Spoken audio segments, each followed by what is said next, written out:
Hi guys, I'm gonna show you something that I've done in the past, and it came to me a few years back about how to make some decent terrain for your dungeons that didn't cost a fortune.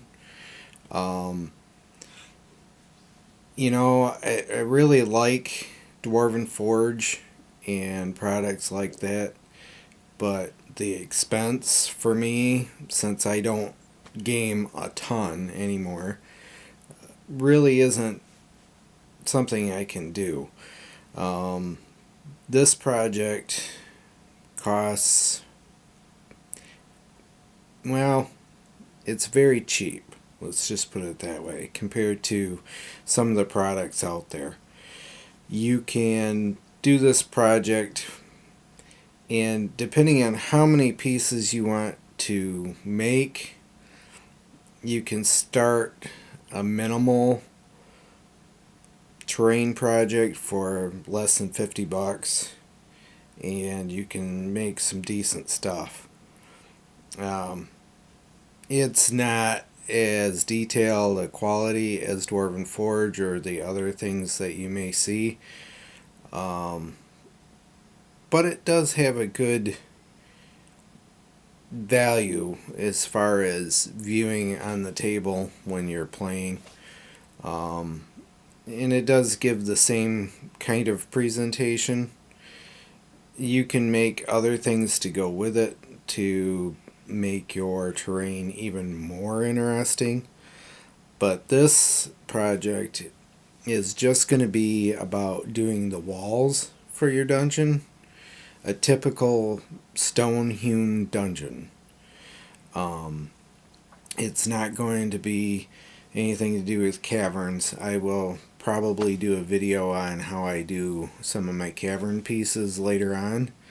But for now, this is just going to be for doing the dungeon walls, and it's, like I said, cheap, pretty easy to do. Once you get the molds set up, I'll show you what I did for molds and how I do it. And I hope you can take it and try it and let me know how yours turned out. Um, I enjoy mine, and I have quite a few pieces now that I've made. So I can do a fairly large scale tabletop dungeon setup using my pieces. And I don't have a whole lot of money into it. You'll see coming up here real quick. Okay, so here is my setup that I'm going to be showing you. These are miniature ice cube trays, actually. They are a silicone tray, and what I've done is as I zoom in here, I will show you, I've cut sections of the trays out, the walls that separate the cubes in the trays. These are going to be your molds, and as you can see, mine are pretty well used. I've made a lot of molds with these, and they last a long time. As long as you're careful in cutting the sections out of the molds so you don't cut through what you want to keep, they work really well, and they can be used quite a few different times. Each one of these I've used probably about 15 or 20 times, and they're holding up perfect. Okay, so here's what you need basically. I have a solo cup, a spoon, a jug of water, and my casting material, my hydrostone, and this is actually mixed with Merlin's Magic. So it's kind of a off-white color. And then I have my utensil to flatten the molds out a little bit. Once I pour the molds, you'll see this just helps to level the mold out once you've poured it. And what you do is you just put some water in your cup, and I've got, for what I'm gonna make anyway, I've got probably about an inch of water in the bottom of this cup. And then you just take your casting material and you kind of lightly put it in the water. You don't want to do it all at once because it'll glob up on you. You just keep putting it in until the top of it looks kind of, kind of almost like dried out dirt. Like if you were walking in a place that was really arid, or you see pictures of the desert and the earth is cracked. That's pretty much what you want it to look like on top of this when you get done adding your material. I'll show you here in just a second. You can see that it bubbles a little bit, and it's just soaking that stuff right in.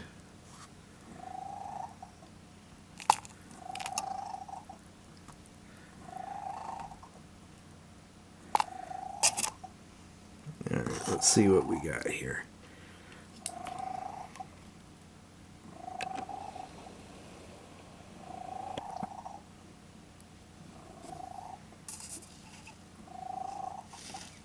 Tilt this a little bit. You can see it a little bit better maybe. No, she's still pretty wet. We need to put a little bit more in.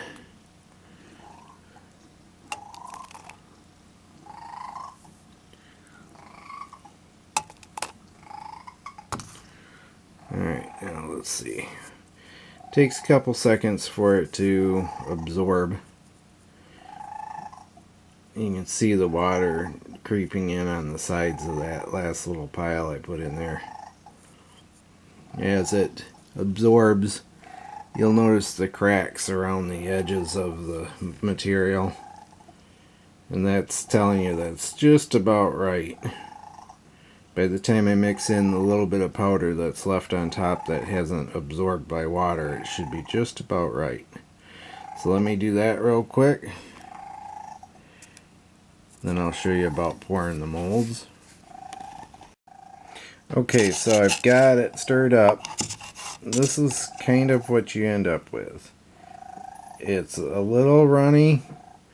It's kind of like a milkshake consistency. This stuff sets up fairly fast, so once you get it to this point, you have to get your molds poured pretty quick. It'll get harder to work with the longer you wait.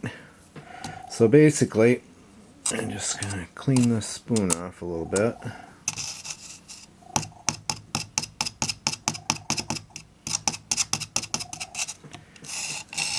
Alright. You just take your cup and you go over here and you just pick out what cells you want to fill. Doing these molds, I have different sizes, and this will show you better what the shapes are and the sizes are when I fill them. You can kind of see the molds better.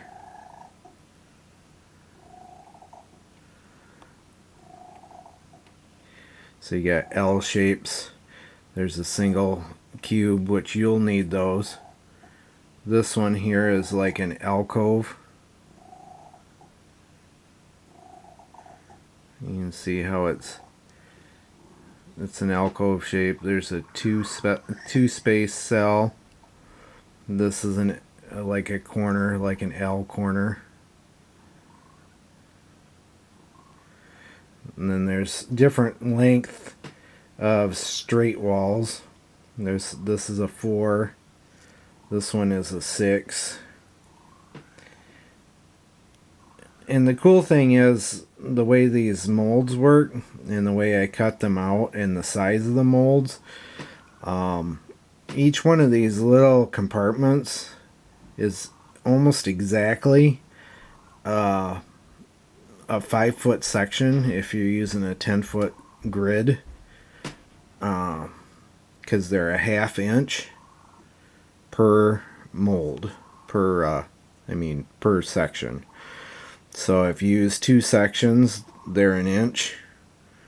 So when you get your pieces made, you have 1 inch perfect pieces to put on your map. And I got just enough to finish that one. So that's your mold. If you have ones that are a little overfull, you just take this and run it across the top of your mold, flatten it out.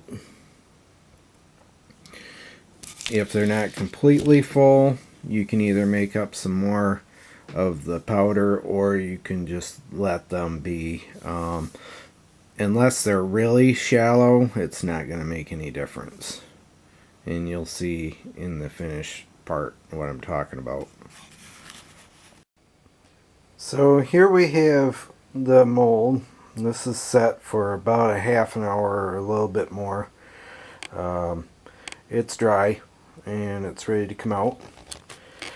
So I'm going to take the mold, and you can feel the stuff has been working because it's warm. The molds get warm a little bit. Normally I use 2 hands to do this, but I'm going to try it with 1 hand. You just kind of separate all the pieces here, and you'll see them pop, and you just pull them out,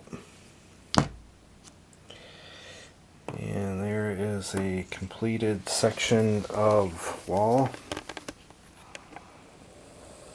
that's just been cast. And like I said, you take 2 sections like that, glue them together, stack them, paint them, you end up with this.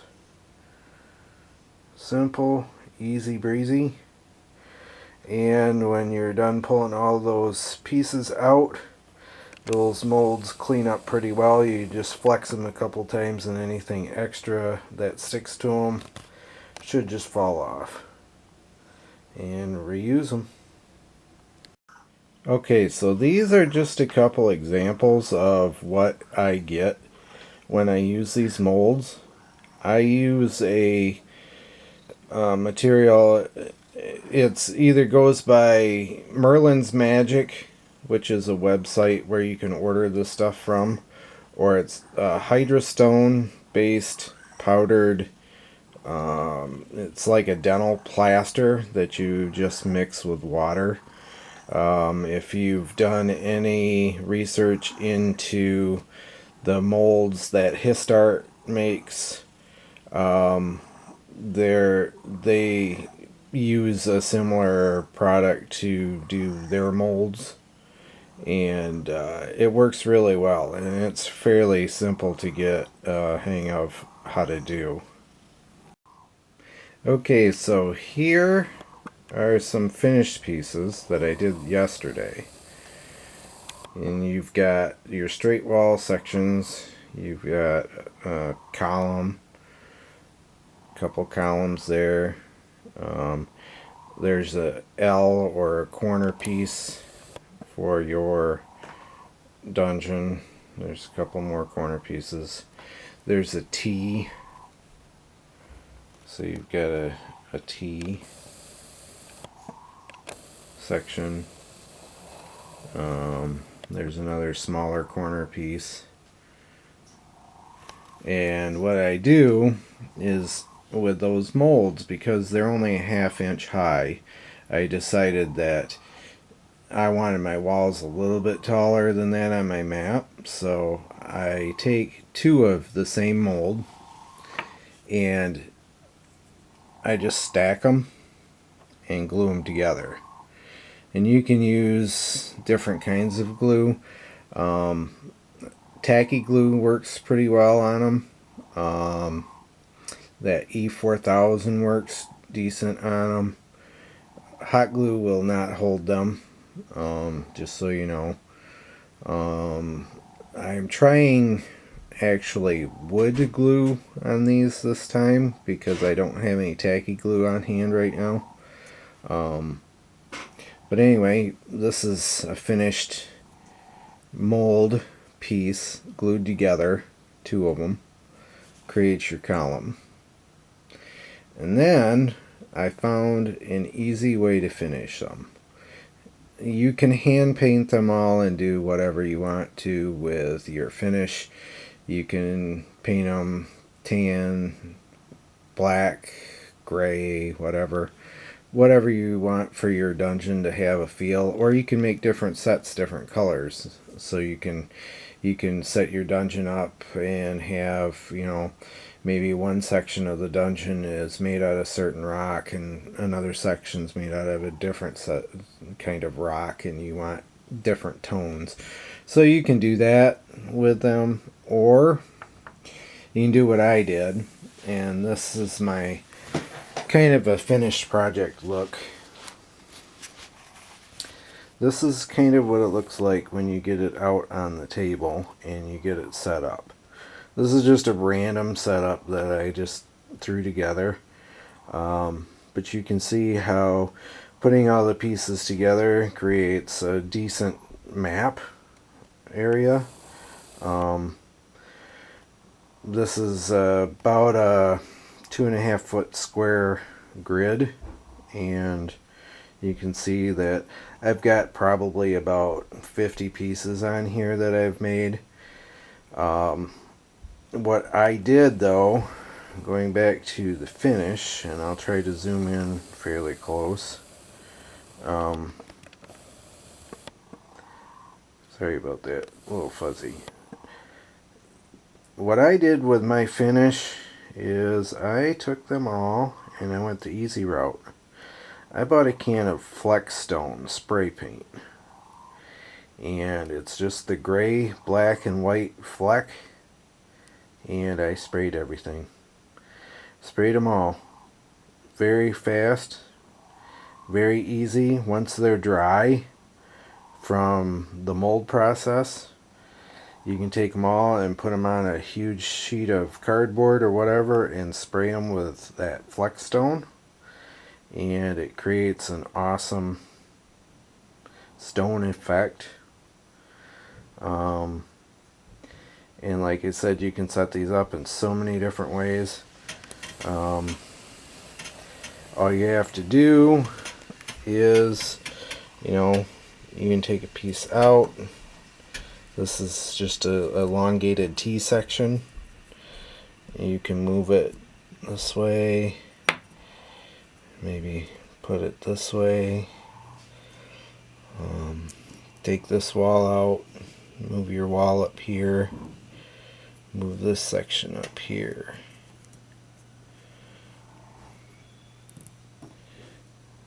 Slide that together, and you just created a different setup. You can take this over if you don't want that room quite so big.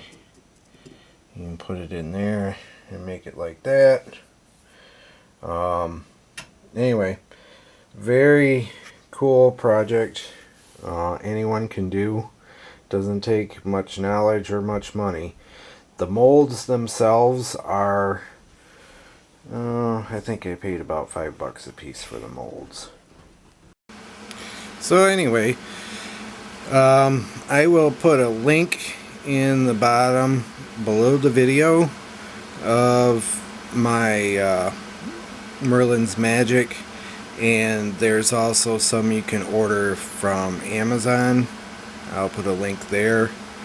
eBay also has the Hydra Stone for sale. I'll put a link for that, and I'll put a link for the molds. Those I ordered on Amazon also, but you can get them in different places. So if you liked it, let me know. If you do it, let's see it. And if you want to see more of this kind of stuff, let me know. I appreciate you watching and taking the time out of your day. Hope you craft well. We'll talk to you later.